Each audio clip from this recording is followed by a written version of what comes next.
آپ نے فرمایا بڑے بڑے علماء فقیہ گزرے لیکن حدیث کو کوئی نہیں جانتا. یہ تو پہلی ہستی ہے جو شاہی حدیث کو لے کر آئے. یہ سارے بریلوی دیوبندی اہل حدیث سنی سب کے جو سند حدیث ہے سب کی ولی اللہ پر جا کر جمع ہوتی ہے. اتنا عظیم سرچشمہ ہے وہ شخص پورے بر صغیر میں حدیث پاک کا.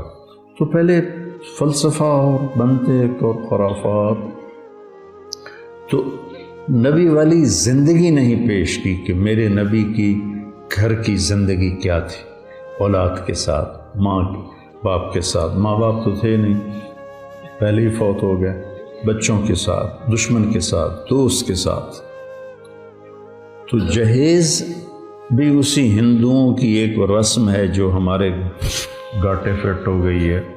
اور ہماری طرح اب تو خیر کوئی نہیں رہا. یہ پہلے جب ہم چھوٹے چھوٹے تھے تو ہمارے سارے اگلی جو تھے بزرگ وہ سارے زندہ تھے تو وہ پوری رسمیں نبھایا کرتے تھے جو بھی ہوتی تھی.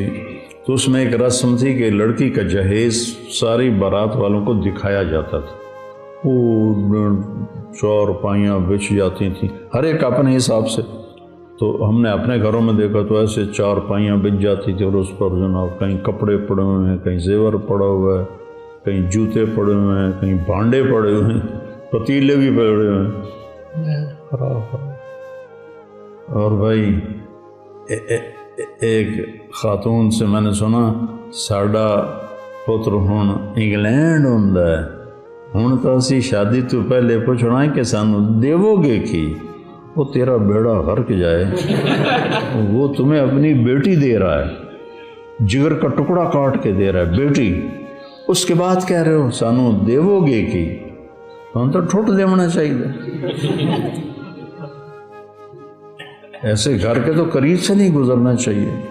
جو ایک آدمی بیٹی پروان چڑھا کے اللہ کے نبی نے حضرت فاطمہ کا ہاتھ پکڑا اور علی کے ہاتھ میں دیا اور کہا علی تجھے نبی کی بیٹی مبارک. سبحان اللہ.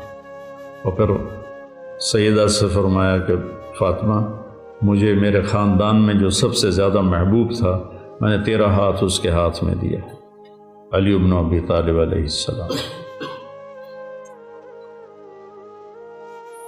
جو تمہارے بس میں ہے وہ دے دو، کوئی دینا منع نہیں. میرے نبی نے دیا، ایک پلنگ دیا منقش، اس پر کھدائی ہوئی تھی، نقش نگار تھے. ایک بستر دیا، ایک سرہانہ دیا، ایک مسلح دیا، ایک کالی چادر دی، ایک رنگ برنگی چادر دی، 2 گھڑے دیے، ایک چکی دی، ایک مشکیزہ دیا، ایک لوٹا دیا.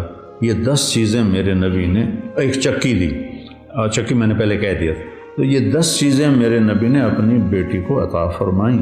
تو اپنی خوشی سے میں اس کو گھوڑا دے دوں یا اسے مرسڈیز دے دوں، وہ میری خوشی ہے اپنی بیٹی کے لیے.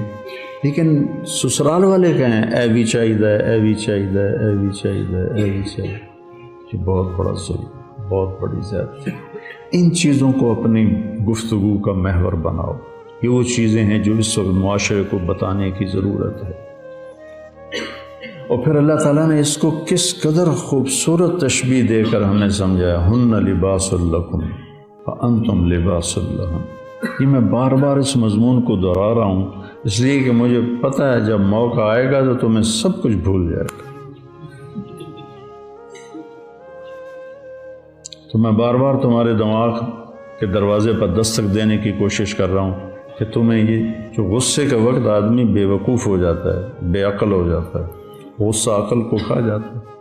اور بیوی سے کب ٹکراؤ ہوتا ہے، بہن بھائیوں سے کب، میں صرف بیوی کی بات نہیں کر رہا، سارے رشتوں کی بات کر رہا ہوں. بہن بھائیوں سے، ماں باپ سے، بیوی سے کب ٹکراؤ ہوتا ہے، جب میٹر گھومتا ہے، دماغ گھومتا ہے. اس وقت پھر کوئی نہیں یاد رہتا کہ مولوی طارق جمیل نے کیا کہا تھا. تو میں بار بار کہہ رہا ہوں تاکہ تمہارے ذہنوں میں یہ بات بیٹھ جائے.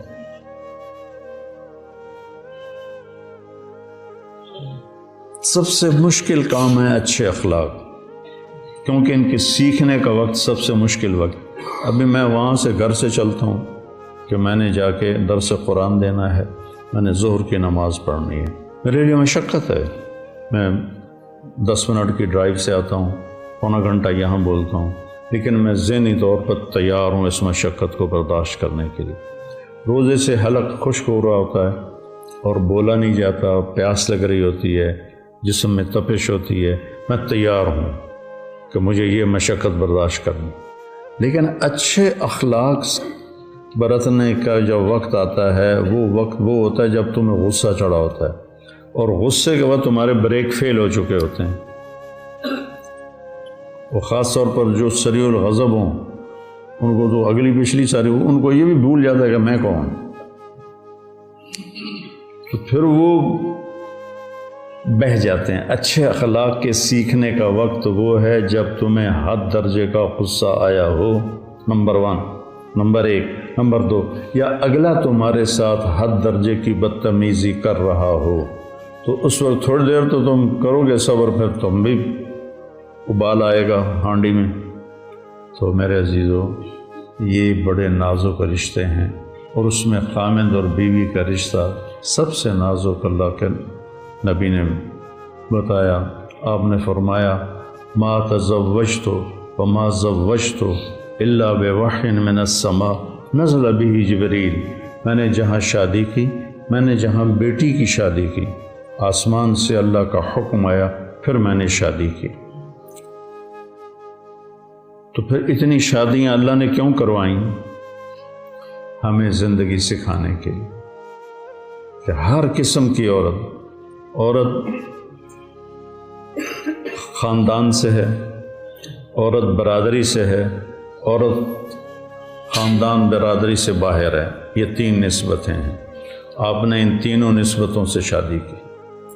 عائشہ، ام حبیبہ، حفصہ رضی اللہ عنہن یہ خاندان سے ہیں،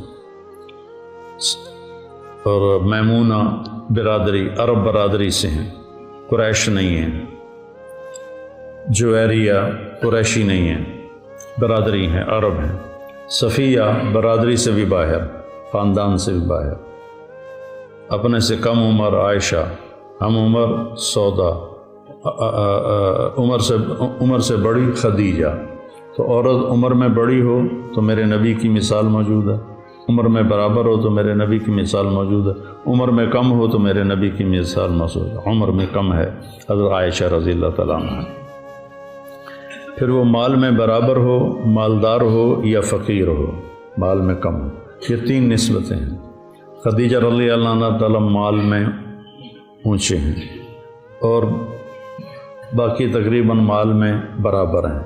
اور صفیہ اور جویریہ لونڈیوں سے آزاد ہو کر ان سے نکاح ہوا ہے، تو وہ مال میں کم ہیں. یہ 9 نسبتیں ہیں عورتوں کی جن سے کوئی عورت باہر نہیں نکلتی.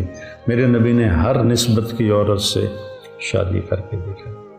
پھر غصے والی ہیں، درمیانہ غصہ ہے، بالکل ہی خاموش ہیں، ان سے بھی شادی کر کے دکھائے. حفصہ رضی اللہ عنہ اپنے باپ کی طرح غصے والی تھی. ایک دفعہ آپ نے ان کو طلاق بھی دے دی. تو جبریل آئے کہ اللہ تعالیٰ کہہ رہے ہیں رجوع کرو کہ عمر کو تکلیف ہوگی، اور دوسرا حفصہ کے لیے ہم نے لکھ دیا ہے یہ آپ کی جنت میں بیوی ہے. تو آپ نے رجوع فرمایا. حضرت سودا